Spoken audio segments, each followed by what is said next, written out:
سب کو معلوم تھی، یہود کو بھی معلوم تھی کہ یہ لوگ نبی کا انتظار کر رہے ہیں۔ جب اس نے دیکھا کہ یہ لوگ اتنے دن سے انتظار کر رہے ہیں مگر انتظار کرتے ہیں چلے جاتے ہیں، انتظار کرتے ہیں چلے جاتے ہیں، اب اس کی قسمت کی اس کی نگاہ سب سے پہلے پڑی، تو وہ جوش میں اپنے آپ کو کنٹرول نہیں کر سکا، وہ ٹیلے سے ہی چیخنے لگا، کہنے لگا لوگو یہ رہا تمہارا نصیب جس کا تم انتظار کر رہے تھے، دیکھو وہ دیکھو وہی ہیں جو آ رہے ہیں جس کا تم انتظار کر رہے تھے۔ جب یہ اعلان لوگوں نے سنا تو کیا کیا، اپنے اپنے ہتھیار سنبھالے اور دوڑ پڑے آپ صلی اللہ علیہ وسلم کا استقبال کرنے کے لیے۔ ہتھیار کیوں؟ یہ عرب کا ماحول تھا کہ جب کسی بڑے کا استقبال کرتے تھے تو ہتھیار سے استقبال کرتے تھے۔ آج بھی دیکھیے ملکوں کے اندر ماحول کیسا ہے، کہیں ایک جگہ کا جو ہے صدر دوسری جگہ جب جاتا ہے تو فوج کے لوگ اس کو سلامی دیتے ہیں، ہے نا، فوج کو دکھایا جاتا ہے ہماری یہ طاقت وغیرہ وغیرہ۔ تو عرب کا یہ ماحول تھا بہت پہلے سے ہی کہ وہ لوگ جو ہے بڑوں کا استقبال اس طریقے سے کیا کرتے تھے۔ اسلحہ لے کر سب لوگ دوڑ پڑے۔ آپ صلی اللہ علیہ وسلم کے پاس جب تک یہ لوگ پہنچے، اور خاص طور سے یہ ایسے لوگ تھے جنہوں نے آپ صلی اللہ علیہ وسلم کو اب تک نہیں دیکھا تھا، صرف سنا تھا نبی کے بارے میں، دیکھا بہت کم لوگوں نے تھا، ان میں اکثر لوگ جو ہے وہ سنے ہوئے صرف تھے نبی کے بارے میں۔ جب یہ لوگ پہنچے قریب، آپ صلی اللہ علیہ وسلم جو ہے قباء میں داخل ہو چکے تھے۔ قباء مدینہ سے پہلے ایک چھوٹی سی بستی، سمجھ لیجئے مدینہ کا دروازہ، ایک مثال کے لیے چھوٹی سی بستی۔ آپ صلی اللہ علیہ وسلم کھجور کے درخت کے ایک سائے کے نیچے جو ہے آرام فرما رہے تھے، ابو بکر رضی اللہ تعالیٰ عنہ بھی تھے۔ اچھا، تمام کے تمام لوگ سفید کپڑوں میں تھے۔ ابو بکر رضی اللہ تعالیٰ عنہ جو ہے جو ٹھہرے ہوئے تھے وہاں پر، آپ صلی اللہ علیہ وسلم بیٹھے ہوئے تھے، لوگ یہ سمجھ رہے تھے کہ یہی اللہ کے رسول ہے، ابو بکر رضی اللہ تعالیٰ عنہ۔ بہت سارے لوگ اب پورے گھیرے ہوئے تھے فرط محبت میں، لیکن جب کھجور کے درخت کا سایہ ہٹا، کیونکہ سورج جب جس طریقے سے ڈھلے گا سایہ بھی ہٹتا ہے، جب ہٹا وہاں سے اور آپ صلی اللہ علیہ وسلم کے چہرے پر دھوپ پڑنے لگی اور ابو بکر صدیق رضی اللہ تعالیٰ عنہ نے اپنی چادر سے آپ صلی اللہ علیہ وسلم کا سایہ کیا کہ دھوپ نہ پڑے، آپ کو تکلیف نہ پہنچے، تب لوگوں نے سمجھا کہ نبی یہ ہیں، نبی جو ہے یہ ہیں۔ اس وقت آپ صلی اللہ علیہ وسلم پر ایک آیت نازل ہو رہی تھی، سیرت کی کتابوں کے اندر لکھا ہوا ہے وہ آیت کیا تھی، فَإِنَّ اللَّهَ هُوَ مَوْلَاهُ وَجِبْرِيلُ وَصَالِحُ الْمُؤْمِنِينَ وَالْمَلَائِكَةُ بَعْدَ ذَلِكَ ظَهِيرٌ۔ اللہ تعالیٰ نے کہا اللہ آپ کا مولا ہے، اور جبریل علیہ السلام اور صالح مومنین بھی، اور اس کے بعد فرشتے آپ کے مددگار ہیں، آپ کسی چیز کی فکر نبی مت کیجئے۔ یہ آیت نازل ہو رہی تھی قرآن کی آپ صلی اللہ علیہ وسلم پر۔ آپ صلی اللہ علیہ وسلم جو ہے قباء کے اندر عمر بن عوف ایک قبیلہ تھا،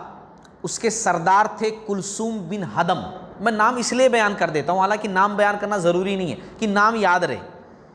نام یاد رہے ایک نالج کے لیے، جانکاری کے لیے۔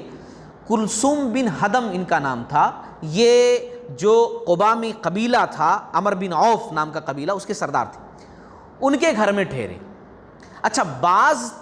سیرت کی کتابوں کے اندر لکھا ہوا ہے کہ نہیں، کلثوم بن ہدم کے گھر میں نہیں بلکہ سعد بن خیثمہ کے گھر میں جو ہے آپ صلی اللہ علیہ وسلم ٹھہرے رضی اللہ تعالیٰ عنہ، ان کے گھر میں ٹھہرے۔ ایسا کیوں؟ جانکاری کے لیے بتا دوں، یہ فرق ناموں کا اس لیے آیا ہوا ہے کیونکہ آپ صلی اللہ علیہ وسلم دراصل حقیقت میں سردار جو کلثوم بن ہدم تھے ان کے گھر میں ہی ٹھہرے تھے، لیکن چونکہ ان کا گھر جو ہے فیملی والا گھر تھا اور آپ صلی اللہ علیہ وسلم سے ملاقات کے لیے بہت سارے لوگ آتے تھے،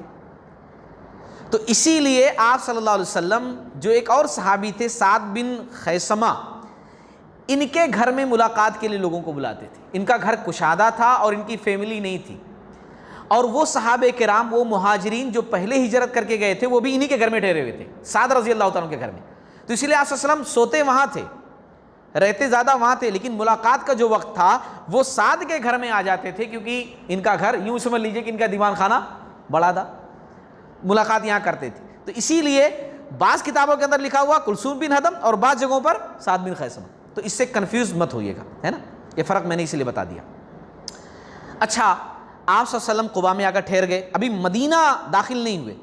مدینہ کا ابتدائی حصہ سمجھ لیجیے قباء، وہاں آپ صلی اللہ علیہ وسلم آ کر کے ٹھہرے۔ اچھا اب ایک بات اور بھی یاد دلا دوں آپ لوگوں کو تاکہ جو کڑی ہے وہ برقرار رہے. علی رضی اللہ تعالیٰ عنہ سے آپ صلی اللہ علیہ وسلم نے کیا کہا تھا ہجرت کے لیے نکلنے کے وقت کہ تم یہاں پر ٹھہرنا، مکہ والوں کی کچھ امانتیں میرے پاس رکھی ہوئی ہیں، وہ امانتیں دے کر کے تم بھی میرے بعد چلے آنا. تو علی رضی اللہ تعالیٰ عنہ آپ صلی اللہ علیہ وسلم کے نکلنے کے بعد 3 دن تک وہاں ٹھہرے. 3 دن رک کر کے جو ذمہ داری آپ صلی اللہ علیہ وسلم نے دی تھی وہ ذمہ داری ادا کیے، اور پھر اس کے بعد وہاں سے وہ بھی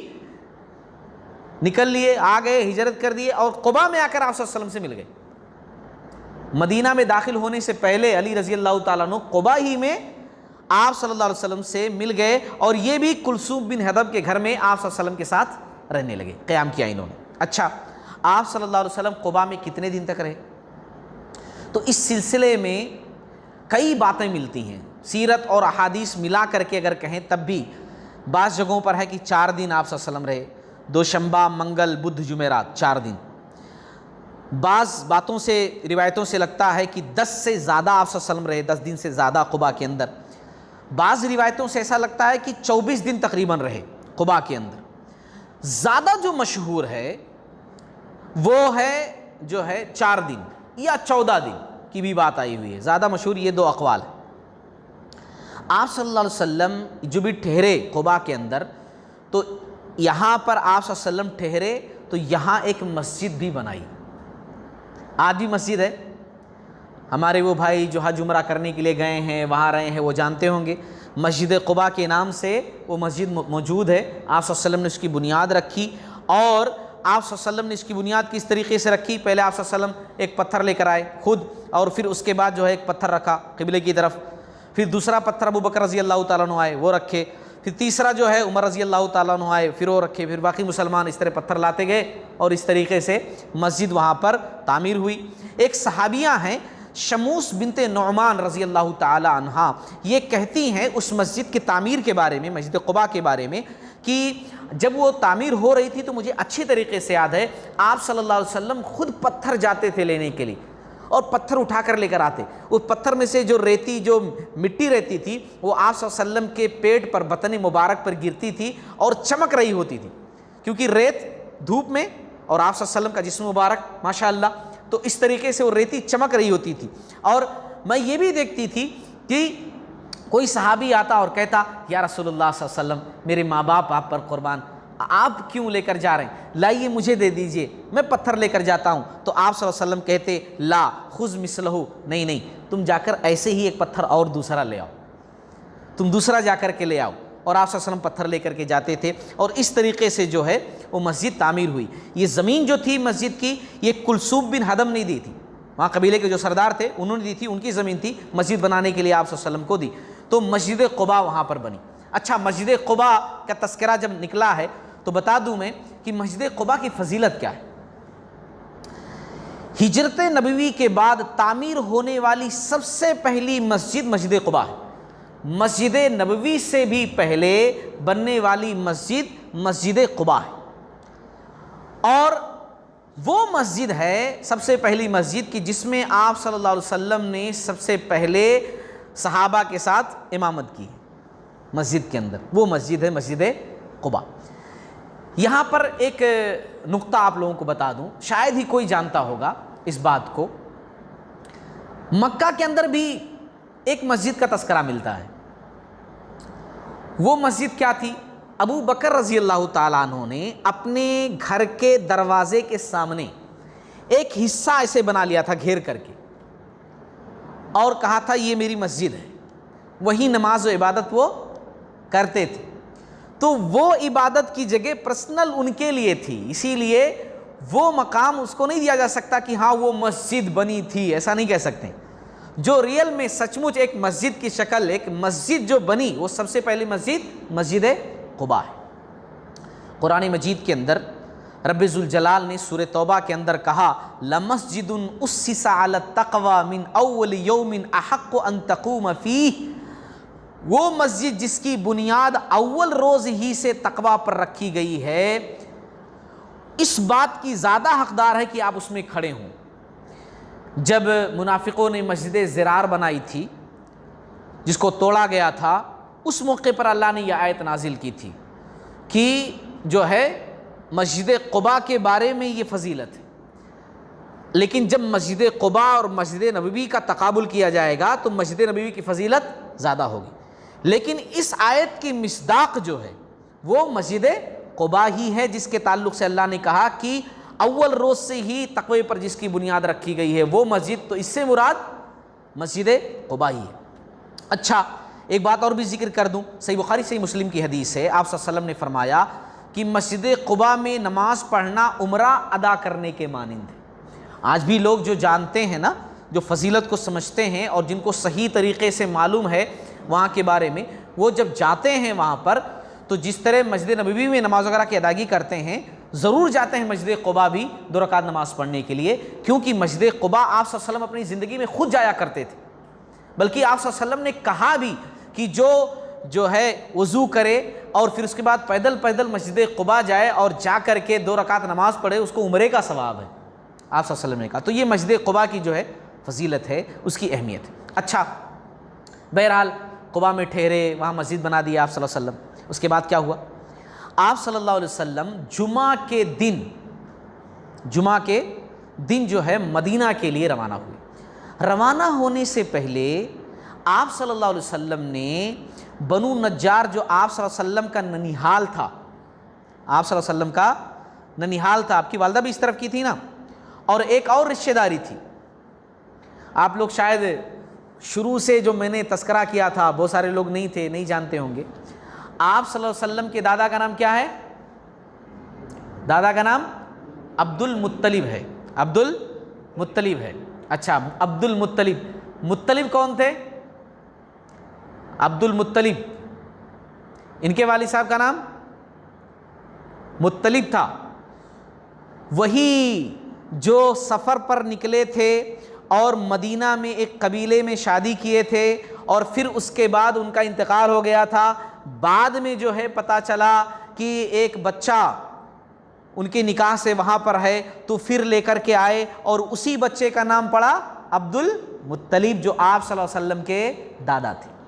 تو اس طرف سے بھی رشتہ داری وہاں پر تھی، وہ بھی سمجھ لیجیے ایک ننیحالی رشتہ داری۔ تو آپ صلی اللہ علیہ وسلم نے اس قبیلے میں اطلاع دے دی تھی کہ میں آ رہا ہوں مدینے کو، تو وہ لوگ باقاعدہ ہتھیار وغیرہ لے کر کے ایک اچھے طریقے سے، جس طرح اعزاز دیا جاتا ہے نا ایک بڑے شخص کو، اس طریقے سے وہ لوگ آئے اور آپ صلی اللہ علیہ وسلم کو جو ہے اس طریقے سے لے کر کے مدینہ کی طرف روانہ ہوئے اپنی معیت میں، اس قبیلے کے لوگ جو آپ صلی اللہ علیہ وسلم کے رشتہ دار تھے۔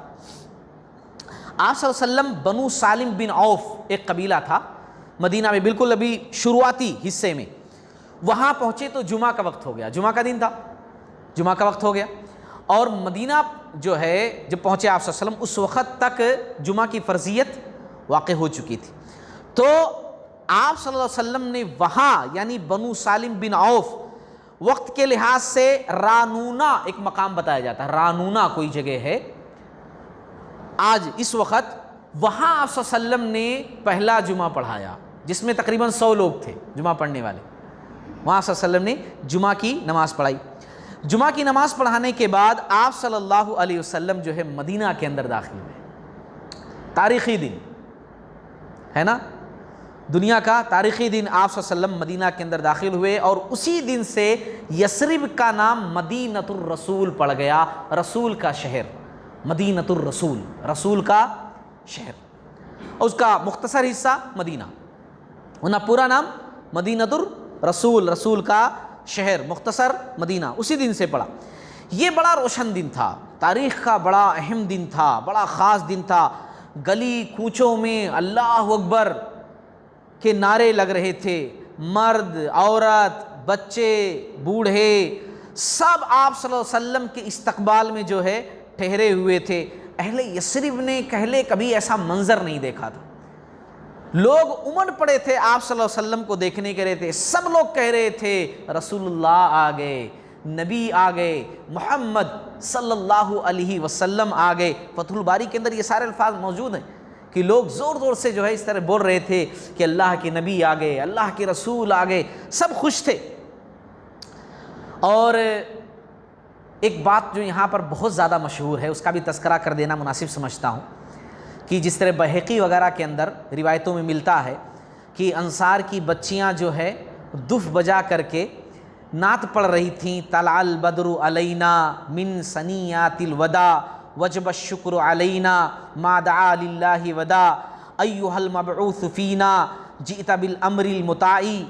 جس کا مطلب یہ ہوتا ہے کہ ہمارے اوپر ثنیۃ الوداع کے اوٹ سے 14ویں کا روشن چاند طلوع ہوا ہے، اس احسان عظیم پر اللہ کا شکر کرنا ہم پر واجب ہے، اور اس وقت تک واجب ہے جب تک پکارنے والا اللہ کو پکارتا رہے گا۔ اے ذات پاک جنہیں اللہ نے ہمارے لیے پیغمبر بنا کر بھیجا، آپ ایک ایسا دین لے کر آئے ہیں جس کی اطاعت کی جائے گی۔ یہ نعت پڑھ رہی تھی، تو اس نعت کے بارے میں میں کہہ دوں کہ ہاں الرحیق المختوم وغیرہ کے اندر اس نعت کا تذکرہ ہے، اس بات کا تذکرہ ہے، لیکن میری تحقیق کے مطابق جو بہت سارے محققین نے ذکر کیا ہے کہ یہ اشعار مدینہ کی بچیوں نے غزوہ تبوک سے آپ صلی اللہ علیہ وسلم جب واپس ہوئے تب پڑھا تھا، لیکن اس موقع پر نہیں، بلکہ غزوہ تبوک سے جب آپ صلی اللہ علیہ وسلم واپس ہوئے تھے فتح یاب ہو کر کے بغیر لڑے ہوئے، تو اس موقع پر یہ اشعار جو ہے پڑھے گئے تھے۔ زاد المعاد کے اندر جو ہے ابن القیم رحمۃ اللہ علیہ نے خاص طور سے اس بات کا تذکرہ کیا ہے۔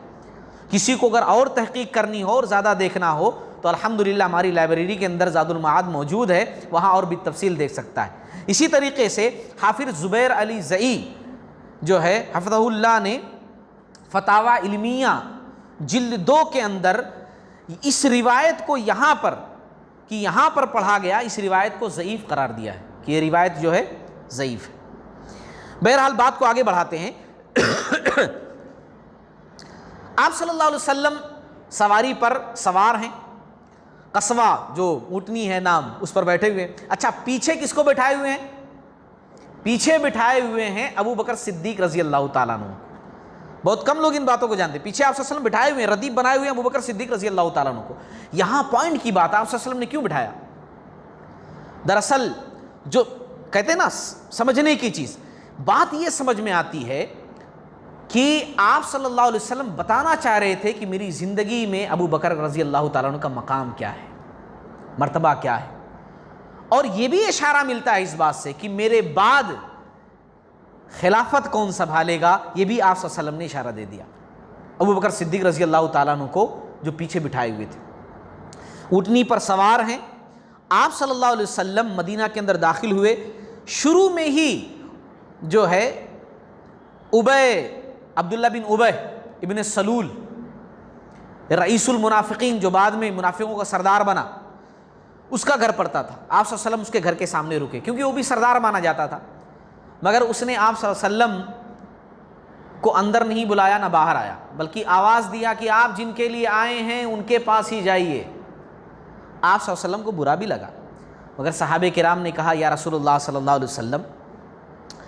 اللہ نے آپ کو بھیج کر ہم پر احسان کیا ہے، آپ اس کی باتوں کا برا مت مانیے۔ دراصل کیا ہے کہ عنقریب ہم لوگ اسے بادشاہ بنانے والے تھے، مگر آپ کی تشریف آوری اور اسلام کی برکت سے اس کی جو سوچ تھی، اس کو جو مقام ملنے والا تھا، سب ختم ہو گیا، تو اسی لیے جلا بنا بیٹھا ہوا ہے، اس کی باتوں کو لائٹ لے لیجیے، ہے نا۔ اس کو عنقریب بادشاہ بنانے والے تھے، اب یہ سمجھ گیا ہے کہ اب نبی جب آ گئے ہیں تو ظاہر سی بات ہے اس کی کیا حیثیت، تو اسی لیے جو ہے اس قسم کے الفاظ یہ ادا کر رہا ہے۔ انصار جو تھے مدینہ کے، وہ بہت دولت مند نہیں تھے، بہت روپے پیسے والوں نہیں تھے، لیکن دل کے بڑے امیر تھے، اور اللہ اس کے رسول سے سب سے زیادہ محبت کرنے والے تھے، وہ لوگ سب سے زیادہ محبت کرنے والے تھے۔ آپ صلی اللہ علیہ وسلم جو ہے جب داخل ہوئے مدینہ کے اندر نا، تو جب ان لوگوں کے محلوں میں، ان لوگوں کی بستیوں میں پہنچے آپ صلی اللہ علیہ وسلم، تو یہ لوگ بھاگ کر کے آپ صلی اللہ علیہ وسلم کی سواری کی جو ہے نکیل پکڑ لیتے، رسی پکڑ لیتے، اور کہتے اے اللہ کے رسول صلی اللہ علیہ وسلم۔ ہر خاندان کا جو مین آدمی رہتا، سردار، وہ آ کر بھاگ کر کے آتا اپنے لوگوں کے ساتھ، یا رسول اللہ صلی اللہ علیہ وسلم، ہمارا فلاں قبیلہ ہے، ہم طاقتور ہیں، ہمارے پاس فوجی بھی الحمدللہ اچھے ہیں، آپ ہمارے پاس رہیے، ہم بالکل آپ کی حفاظت کریں گے، آپ کا ساتھ دیں گے، ہمارے پاس ٹھہریے۔ آپ صلی اللہ علیہ وسلم کہتے کہ دیکھو یہ اونٹنی جو ہے اللہ تعالیٰ کی طرف سے معمور ہے، اس کو میں ایسے ہی چھوڑے ہوا ہوں، یہ اونٹنی اللہ تعالیٰ کے حکم سے جہاں چاہے گی بیٹھے گی، اس کو چھوڑ دیجئے، زبردستی جو ہے مت کیجئے۔ لوگ چھوڑ دیتے۔ ایسے ہی آپ صلی اللہ علیہ وسلم بنی بیعزہ کے قبیلے میں گئے، یہ سب مدینہ کے قبیلے تھے، مدینہ میں جو آباد تھے، خاندان تھے، الگ الگ خاندانوں کے نام۔ بنی ساعدہ میں، بنی حارث میں، سب نے بڑھ کر کے آپ صلی اللہ علیہ وسلم کی سواری پکڑنی چاہیے۔ آپ صلی اللہ علیہ وسلم نے کہا نہیں نہیں، چھوڑ دیجئے، اللہ تعالیٰ کی طرف سے یہ اونٹنی معمور ہے، یہ جہاں چاہے گی بیٹھے گی، زبردستی جو ہے مت کیجیے۔ اچھا، ہوتے ہوتے گزرتے گزرتے اونٹنی جو ہے عدی بن نجار کے محلے میں پہنچی، اور یہ وہ محلہ تھا جو آپ کا ننیہال تھا۔ آپ کے ننیہال والا جو محلہ تھا، وہاں جو خاندان آباد تھے، اس محلے میں یہ اونٹنی جا کر کے پہنچی۔ وہ بھی آئے دوڑ کر کے، اللہ کے رسول صلی اللہ علیہ وسلم چلیے ہمارے گھر میں، کیونکہ ہر شخص یہ چاہتا تھا نا کہ نبی ہمارے گھر میں ٹھہرے۔ بھئی ان کی قسمت، نبی ان کے یہاں گئے، کون نہیں چاہے گا؟ دوڑ کر کے آتے، یا رسول اللہ صلی اللہ علیہ وسلم ہمارے گھر میں چلیے۔ آپ صلی اللہ علیہ وسلم وہی جواب دیتے، یہ اونٹنی اللہ تعالیٰ کی طرف سے معمور ہے۔ اچھا، اس محلے میں بھی وہ اونٹنی جو ہے چلتی رہی چلتی رہی چلتی رہی، پھر جا کر کے اسی محلے میں جہاں آج، جو سیرت کی کتابوں کے اندر میں نے پڑھا، جہاں آج مسجد نبوی کا گیٹ ہے، دروازہ، اس جگہ پر، اس حصے پر جا کر کے اونٹنی جو ہے بیٹھ گئی۔ آپ صلی اللہ علیہ وسلم پھر بھی نہیں اترے، آپ صلی اللہ علیہ وسلم اترے نہیں، اونٹنی پھر دوبارہ کھڑی ہو گئی، پھر تھوڑی دور گئی اور پھر آ کر کے پھر اسی جگہ پر بیٹھ گئی، آواز دے کر بیٹھ گئی، یعنی مکمل طور سے اب بیٹھ گئی، آواز دی اور بیٹھ گئی اونٹنی۔ آپ صلی اللہ علیہ وسلم جو ہے اب اونٹنی سے نیچے اتر آئے۔ اچھا، اب اونٹنی سے جب نیچے اتر آئے تو ظاہر سی بات، وہاں کئی گھر تھے، کوئی قریب، کوئی دور، کوئی اس سے دور، سب بھاگے آپ صلی اللہ علیہ وسلم کا سامان لینے کے لیے کہ ہم پہلے اٹھا کر کے سامان اپنے گھر میں رکھ دیں، آپ صلی اللہ علیہ وسلم ہمارے گھر میں ٹھہریں گے۔ اب جو ہے صحیح بخاری کی روایت مجھے یاد آتی، صحیح بخاری کے اندر اللہ کے نبی صلی اللہ علیہ وسلم نے باقاعدہ پوچھا کہ اس جگہ سے سب سے زیادہ قریب کس کا گھر ہے؟ ابو ایوب انصاری رضی اللہ تعالی عنہ۔ ان کا ریئل نام جانتے ہیں کیا تھا؟ ابو ایوب تو سمجھ لیجئے کہ یہ ایوب ان کے بیٹے کا نام ہے، تو ابو ایوب، اور مشہوری اسی نام سے ہوئے، ورنہ ان کا نام خالد بن زید تھا رضی اللہ تعالیٰ عنہ۔ ان کا نام کیا تھا؟ خالد بن زید، لیکن ہم سب جانتے ہیں ابو ایوب انصاری رضی اللہ تعالیٰ عنہ، اور اسی نام سے مشہور بھی۔ یہ بولے کہ اے اللہ کے رسول صلی اللہ علیہ وسلم، یہ میرا گھر ہے، یہ میرے گھر کا دروازہ ہے، بالکل قریبی۔ اور اس کے بعد کجاوا جو رہتا ہے نا، سواری کے اوپر رکھا رہتا جس پر بیٹھتے ہیں، وہ اس کجاوا اور آساسم کا سامان اٹھا کر جو ہے جلدی سے گھر میں لے جا کر کے رکھ دیے۔ اور پھر اس کے بعد جو ہے اسعد بن زرارہ ایک صحابی تھے، وہ اونٹنی پکڑ لیے، یہ اونٹنی ہمارے ہاں رہے گی، یہ اونٹنی ہمارے ہاں ہے، تو آپ نے کہا ٹھیک ہے۔ دوسرے لوگ بولے یا رسول اللہ صلی اللہ علیہ وسلم ہم لوگ، تو آپ صلی اللہ علیہ وسلم نے کہا کہ بھائی آدمی اپنے کجاوے کے ساتھ ہوتا ہے، یعنی سامان کے ساتھ ہوتا ہے، میرا سامان جہاں گیا ہے میں بھی وہیں جاؤں گا، وہیں جاؤں گا۔ تو سب لوگ خاموش ہو گئے۔ اس کے بعد جو ہے آپ صلی اللہ علیہ وسلم نے پوچھا کہ یہ زمین کس کی ہے جہاں اونٹنی بیٹھی تھی، زمین کس کی ہے؟ تو آپ صلی اللہ علیہ وسلم کو بتایا گیا کہ اللہ کے رسول صلی اللہ علیہ وسلم، یہ عمر کے دو بیٹے ہیں، سہل اور سہیل، یتیم ہیں، یہ جو ہے ان کی زمین ہے۔ اور معاذ بن افرا رضی اللہ تعالیٰ عنہ، یہ بھی ایک سردار ٹائپ کے آدمی تھے، انہوں نے کہا کہ یہ دونوں یتیم بچے میری نگرانی میں پلے بڑے ہیں، یہ دونوں بچے، اور میں ان دونوں کو انشاءاللہ راضی کر لوں گا زمین دینے پر، انشاءاللہ مسجد ہم یہیں پر بنائیں گے، مسجد جو ہے یہیں پر بنائیں گے اللہ کے رسول صلی اللہ علیہ وسلم، کیونکہ آپ صلی اللہ علیہ وسلم مسجد قباء میں مسجد بنا چکے تھے، مسجد ہم یہیں بنائیں گے۔ اچھا، یہاں پر دیکھو سوچنے کی بات ہے نا، سیرت نبوی سے یہ درس ملتا ہے کہ آپ صلی اللہ علیہ وسلم قباء میں گئے، وہاں ٹھہرے، مسجد بنائی، مدینہ میں ابھی داخل ہوئے اور آتے ہی پوچھ رہے ہیں یہ زمین کس کی ہے۔ اس سے کیا پتہ چلتا ہے کہ آدمی کہیں جب بسے نا، کچھ خاندان جا کر آباد ہو رہے ہیں کہ ہم یہاں بسیں گے، یہاں رہیں گے، تو آدمی کو سب سے پہلے اپنے گھر سے پہلے فکر ہونی یہ چاہیے کہ ہم مسجد بنائیں گے، ہے نا، ہم جو ہے مسجد بنائیں گے۔ مسجد وہ مقام ہے جہاں اصل میں سکون ملتا ہے، مسجد وہ جگہ ہوتی ہے جہاں اصل میں اصلاح ہوتا ہے، تو مسجد کی فکر سب سے پہلے ہونی چاہیے۔ کوشش کیجئے کہ آپ وہاں گھر بنائیں، اگر نیا گھر بنا رہے ہیں جو مسجد کے قریب ہو، وہاں پر آباد ہو جہاں سے مسجد آپ کو قریب پڑے، اگرچہ اس کے واسطے کچھ قربانی دینی پڑے تو دیجئے، مگر مسجد کے قریب رہیے۔ یہ سیرت نبوی سے ہمیں درس ملتا ہے، سبق ملتا ہے۔ چلیے آگے بات کو آگے بڑھاتے ہیں۔ اللہ کے نبی صلی اللہ علیہ وسلم ابو ایوب انصاری رضی اللہ تعالیٰ عنہ کے گھر میں جو ہے رہنے لگے، لیکن ابھی تو رہنے تو لگے، لیکن جب آپ صلی اللہ علیہ وسلم جا رہے تھے نا، جب گھر میں داخل ہو رہے تھے ابھی، تو دروازے پر وہ محلے کی بچیاں آ گئیں چھوٹی چھوٹی، اور وہ دف لے کر کے، دف بولے تو کیسا رہتا ہے آج کل، دف بھی لوگ اپنی طرف سے بنا لیے ہیں، مرفا کا نام دے کر کے وہ کیا سے کیا ہے نا، میں حیدرآباد میں بھی دیکھا ہوں، مرفا ہے مرفا، اور مرفا بجانے والے کیسے جبہ پہن کر آتے، میں خود دیکھا ہوں، جبہ پہن کر آتے، اقال وغیرہ باندھے رہتے، وہ سعودین ٹائپ کا ڈریس، اور اس میں کیا لے رہے تھے، پورا لیے رہتے بجانے والا، یہاں تک کہ وہ پانی بھرنے والا اسٹیل کا، وہ کیا بینگی بولتے، کیا بولتے، پانی جس میں بھرتے، وہ بھی لے کر آتے، وہ بھی سب بجاتے رہتے ہے نا، اور بولتے مرفا بجا رہے ہیں، مطلب دف وہ رسول اللہ صلی اللہ علیہ وسلم کے دور میں بجا تھا نا، ہم وہ ایسا کر رہے ہیں، وہ ڈھول تاشا نہیں بجا رہے. وہ جو دف ہوتا تھا نا اس میں زیادہ ساؤنڈ ہی نہیں رہتا تھا، دف بہت چھوٹا سا ایسا ہوتا ہے، چھوٹا سا ایسا، خالی دب دب کی آواز آتی ہے بس، ایک طرف بالکل خالی ہوتا ہے، خالی ایک ہی طرف وہ ہوتا ہے بس، ہلکی سی آواز آتی ہے، وہ اتنا بھیانک نہیں کہ آدمی پریشان ہو جائے جیسا آج کل ہوتا ہے. تو آج وہ نام لے کر کے شادی بیاہ میں نہیں، ہم وہ رسول اللہ کے دور میں جو بجتا تھا وہ بجا رہے ہیں، بولتے ہیں، اور پھر اس کے بعد تلواریں جنبیاں تو پتہ کیا پھر آتے رہتے. بہرحال اللہ ہدایت دے لوگوں کو. تو وہ لڑکیاں جو ہے وہاں بیٹھ کر کے ایسا ہلکا پھلکا بجا کر کے اور کہنے لگیں، اشعار پڑھنے لگیں، نحنو جوارم من بنی النجار یا حبذا محمد من جار. مطلب کیا اس کا ہوتا ہے، ہم بنو نجار کی لڑکیاں ہیں، محمد صلی اللہ علیہ وسلم ہمارے کتنے اچھے پڑوسی بن گئے ہیں، ہمارے پڑوسی محمد صلی اللہ علیہ وسلم بن گئے ہیں. یہ جو ہے وہ لوگ کہنے لگیں. آپ صلی اللہ علیہ وسلم پہنچے اور بولے کہ اچھا تو آپ لوگ مجھ سے محبت کرتے ہو. آپ صلی اللہ علیہ وسلم نے بچیوں سے کہا کہ تم سب مجھ سے محبت کرتی ہو؟ تو انہوں نے کہا ہاں اللہ کی قسم اے اللہ کے رسول، ہم سب آپ سے بڑی محبت کرتی ہیں. تو آپ صلی اللہ علیہ وسلم نے کہا کہ میں بھی تم سے محبت کرتا ہوں، میں بھی تم سب سے محبت کرتا ہوں. 3 مرتبہ آپ صلی اللہ علیہ وسلم نے کہا میں بھی تم سب سے محبت کرتا ہوں. آپ صلی اللہ علیہ وسلم کو انصار سے بڑی محبت تھی، بہت محبت تھی. صحیح بخاری کے اندر ایک روایت ملتی ہے کہ آپ صلی اللہ علیہ وسلم نے دیکھا ایک مرتبہ کچھ خواتین اور بچیاں جو ہے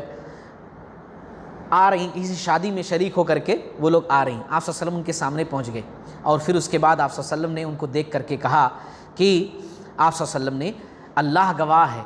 تم لوگ مجھے مخلوق میں سب سے زیادہ محبوب مخلوق ہے تم لوگ. انصار سے آپ صلی اللہ علیہ وسلم نے کہا یہ بات کی. تو بہت محبت کرتے تھے آپ صلی اللہ علیہ وسلم انصار سے بہت محبت کرتے تھے. اچھا، ابو ایوب انصاری رضی اللہ تعالیٰ عنہ کے گھر میں 2 فلور تھا، 2 منزلہ ان کا گھر تھا. آپ صلی اللہ علیہ وسلم جو ہے نیچے والی منزل پر رہنے لگے، اور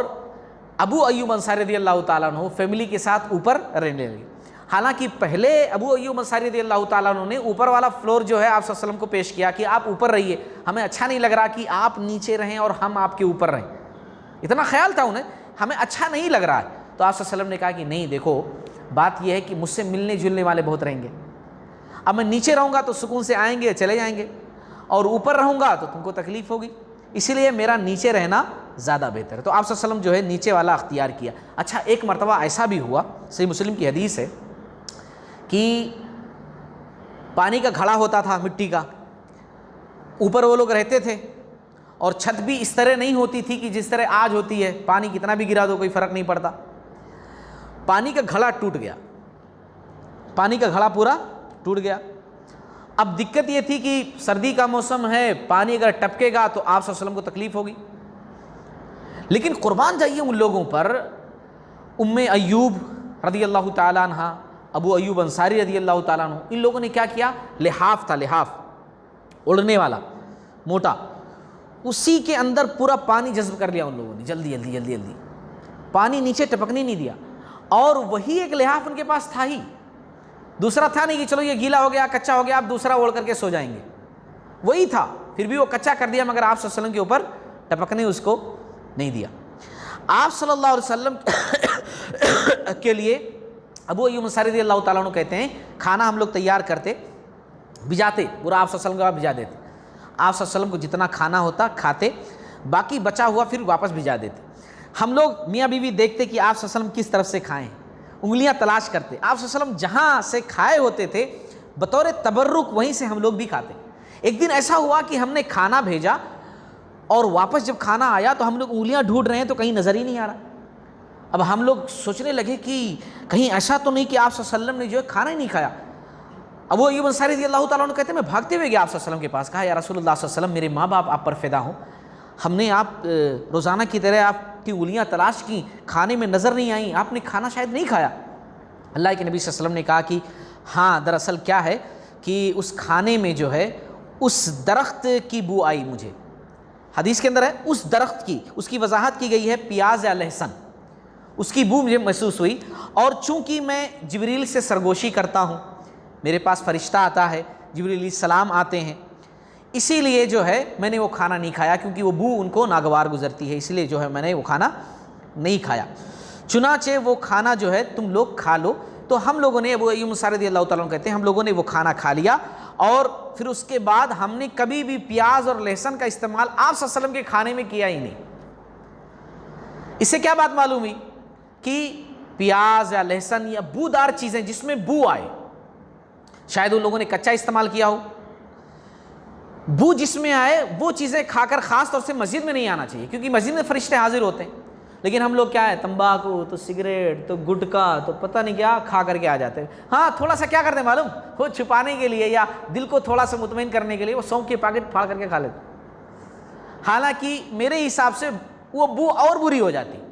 سگریٹ پینے کے بعد نا وہ سونف کے پیکٹ کھا لو نا, تو وہ سگریٹ کی بو اور سونف کی بو وہ مل کر کے اور عجیب سی بو ہو جاتی ہے, یعنی اور بری ہو جاتی ہے, اور بری ہو جاتی ہے. اللہ کے نبی صلی اللہ علیہ وسلم کے دور میں, مجھے حدیث یاد آئی اچانک ذہن کے اندر, آپ صلی اللہ علیہ وسلم کے دور میں جو بو والی چیزیں کھا کر کے آتا تھا نا,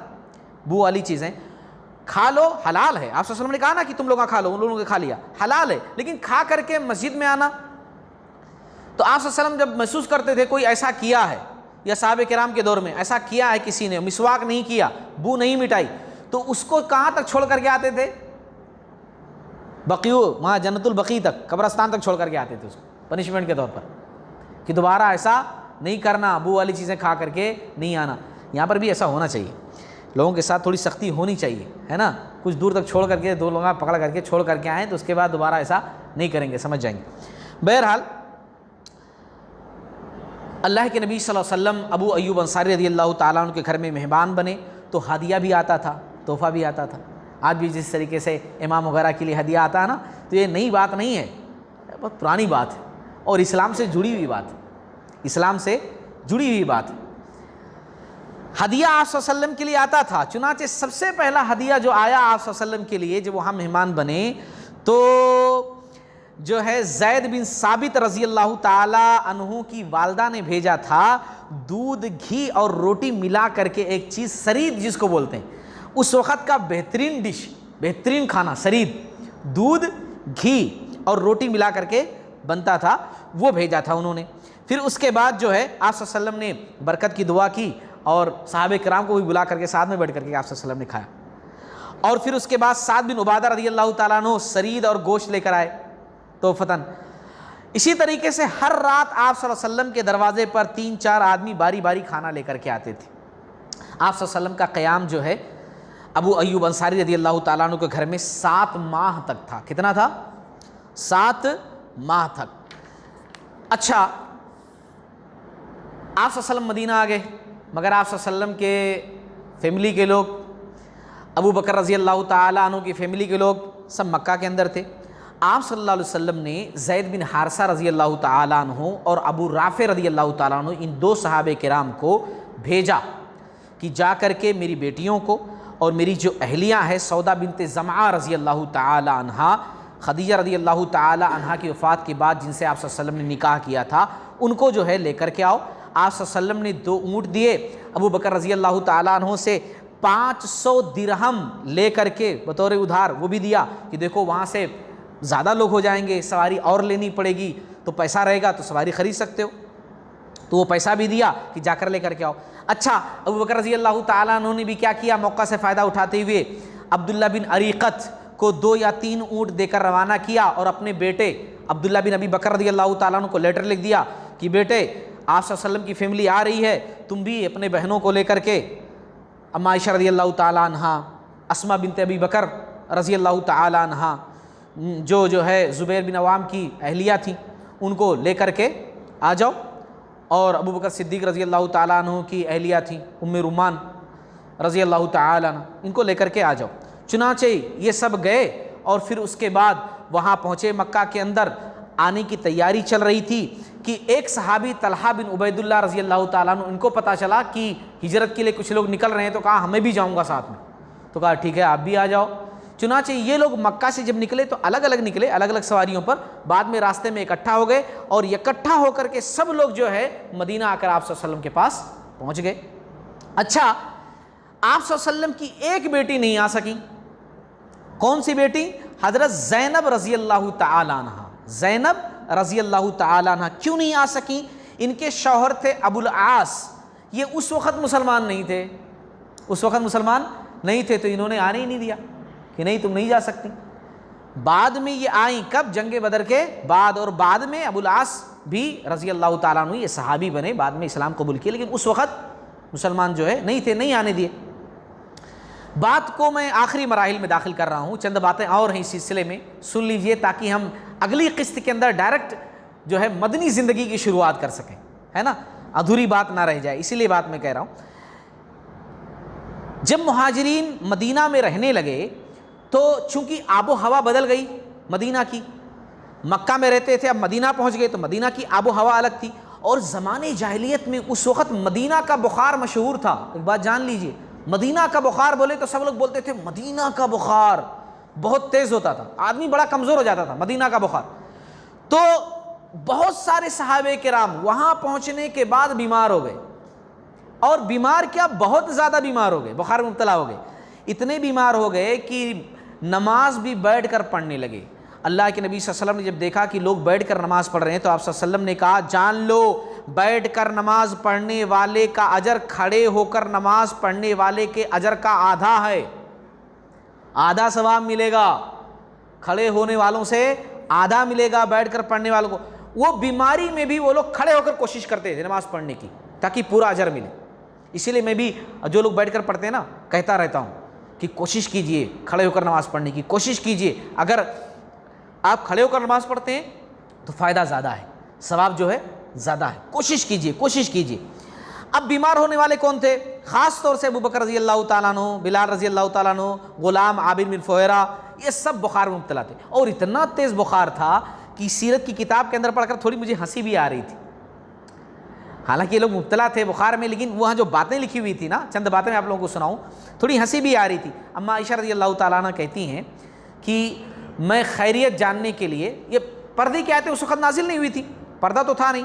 والد صاحب کے پاس گئی، وہ بھی بیمار تھے، ان کے پاس گئی اور کہا کہ کیسے ہیں ابو جی آپ کیسے ہیں؟ تو وہ شعر سنانے لگے۔ وہ کیا کرنے لگے؟ ابو بکر رضی اللہ تعالیٰ عنہ یعنی اتنے بیمار تھے کہ شعر بولے، کیا بولے شعر؟ کل امرئ مصبح فی اہلہ والموت ادنی من شراک نعلہ، ہر شخص اپنے گھر والوں کے ساتھ صبح کرتا ہے اور موت تو اس کے چپل کے تسمے سے زیادہ قریب ہے۔ اما عائشہ رضی اللہ تعالیٰ عنہ کہتی میں سوچنے لگی یہ ابو جی کو کیا ہو گیا، ان کی بات مجھے سمجھ میں آ رہی، میں پوچھ رہی ہوں خیریت سے ہیں کیسے ہیں، تو یہ شعر مجھے سنا دیے۔ اچھا، یہ بھاگ کر کے پہنچی کن کے پاس؟ غلام عابد بن فہیرہ رضی اللہ تعالیٰ عنہ، ان کے پاس پہنچی، عامر کے پاس، کیسے ہیں آپ کی طبیعت کیسی ہے؟ تو وہ بھی کہنے لگے لقد وجدت الموت قبل ذوقہ ان الحبان حتفہ من فوقہ کل امرئ مجاہد بتوقہ کالثور یحمی جلدہ بروقہ۔ مطلب اس کا تھا میں نے موت کا ذائقہ اس کے چکھنے سے پہلے محسوس کر لیا ہے، یعنی موت کے آنے سے پہلے میں نے موت کو دیکھ لیا ہے، یعنی اتنے بیمار تھے۔ بے شک بزدل کی موت اس کے سر پر سوار رہتی ہے، ہر آدمی اپنی طاقت کے مطابق کوشش کرتا ہے، جیسے بیل اپنے آپ کو سینگوں کے ذریعے بچاتا ہے۔ تو پھر یہ کہتی ہیں میں نے دل میں کہا کہ ان کی بات بھی مجھے سمجھ میں نہیں آئی، ان کی بات بھی مجھے سمجھ میں نہیں آئی۔ اچھا، بلال رضی اللہ تعالیٰ عنہ کے پاس گئیں۔ بلال رضی اللہ تعالیٰ عنہ کا عالم تو یہ تھا کہ بخار میں جب تھوڑی تخفیف ہوتی نا تو صحن میں جا کر لیٹ جاتے،